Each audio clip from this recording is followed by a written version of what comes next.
everyone, and welcome back to the Blackford Book Club and volume 20, volume 20 of my Liverpool Football Club, the Retro Series. Thanks for being there. Growing up a Liverpool Red and voraciously consuming the history of the past as the present was being written in front of my still disbelieving eyes, I was fully aware of what a Zeitgeist moment this was and, through the apocryphal stories over 4 decades later, still is. How can a 3-1 home defeat at Christmas in 1981 turn out to be the catalyst of an unbelievable run of victories that would lead ultimately to glory and the snagging of 2 trophies in this failing season? That must come later in our tale, but first, I'm returning to that infamous Boxing Day of 1981, considering the vaunted places these 2 teams now hold in not just English but world football. Who would have believed that 4 decades ago this would be a middle-of-the-table battle with Liverpool 12th and City 8th, and that today's Christmas victors would finish the season in mid-table 10th, whilst the losers would romp to the First Division League title by 4 clear points.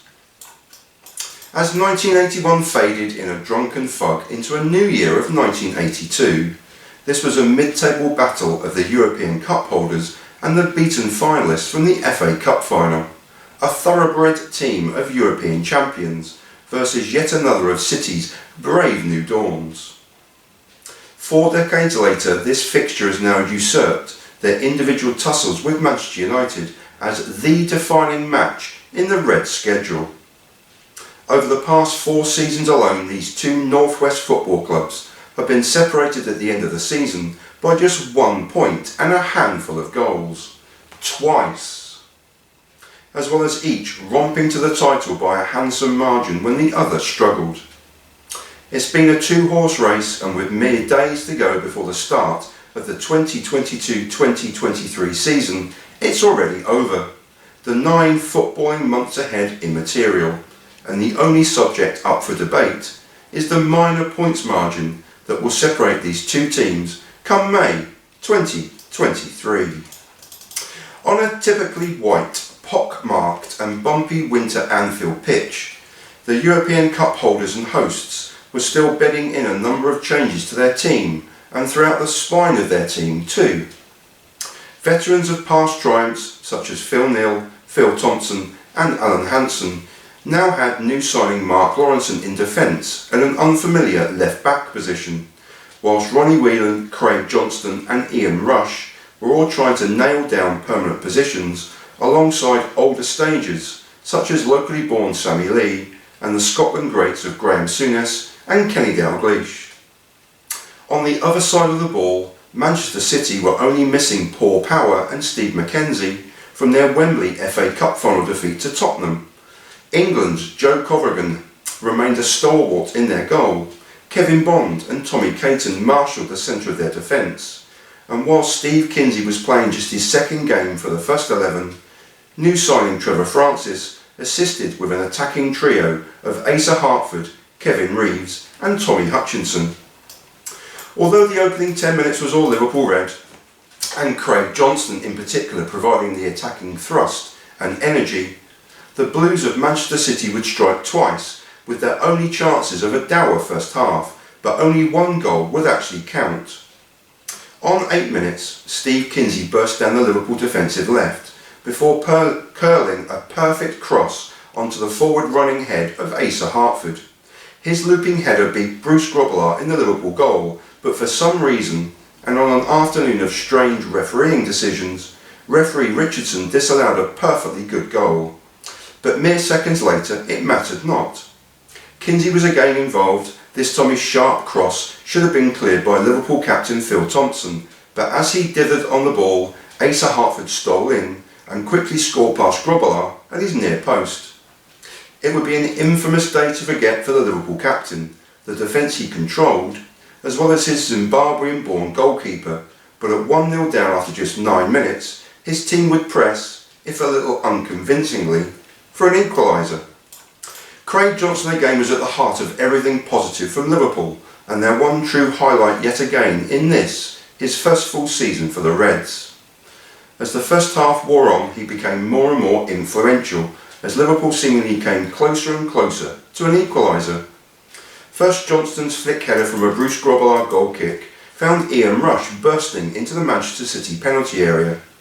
Rush's tame shot beats Corrigan in the City goal, but not a retreating Tommy Caton, who deflects the ball behind for a corner.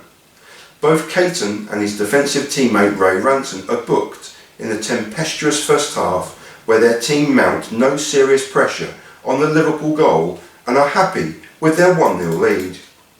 Another long kick from Grobbelaar sees an impromptu game of head tennis in the centre circle, before yet another clever flicked header from Craig Johnston releases Kenny Dalglish.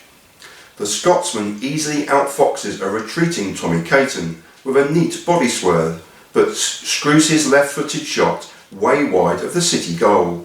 But Dalglish would be central to another baffling piece of refereeing that sees the Reds awarded a free kick on the edge of the City penalty area, and with Joe Corrigan completely beaten, Dalglish smashes a brilliantly curling free kick against the crossbar of his goal and away to safety. The rest of the first half will see a portent of things to come.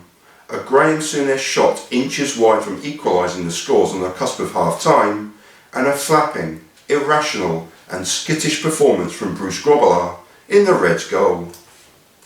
The second half begins in a tidal wave of Liverpool attacks, but no cutting edge or clinical precision in front of goal. Right from the second half kick-off, the Reds swarm forward with a great move involving Sammy Lee and Kenny Dalglish, seeing a rasping drive from Graham Souness, forcing a fantastic save from Corrigan, and from the resultant corner, another save, this time from a Sammy Lee header, that forces the England international goalkeeper to concede yet another corner. With the game now stretched midway through the contest, a long header upfield from Alan Hansen finds Ian Rush in acres of space down the Liverpool attacking left.